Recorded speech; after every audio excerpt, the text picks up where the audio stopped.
magandang umaga sa ating lahat guys.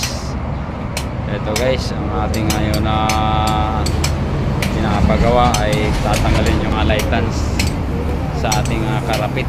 Ayan o. Yung iba yan guys, yun nagbabaklas ng scaffolding sa baba. So sa ngayon tatlo lang silang linagay ko dito muna sa taas. Kasi tatanggal lang naman ng lightance. Yan.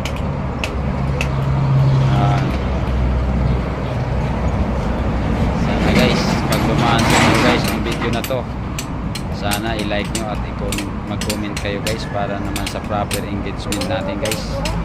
Dahil yan ang gusto ni Mita, ni Alco, na komentaryo tayo sa mga videos na dumadaan sa ating mga wall para mabilis tayo niya mapansin, no? Sana wag natin baliwalain itong mga video na dumadaan sa ating mga wall. Maraming salamat sa inyo guys. Ayan guys yung ano natin, area natin.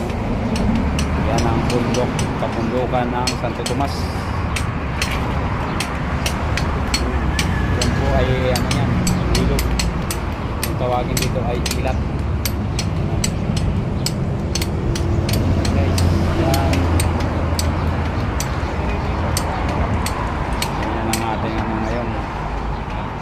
Sa ngayon kasi nakabuhos na tayo lahat ng ating slab sa tulay. Kaya yan na lang muna ang ating ginagawa. Maraming salamat sa inyo guys. Sa muli, magandang umaga at ingat tayong lahat sa araw-araw natin. Maraming salamat sa inyo.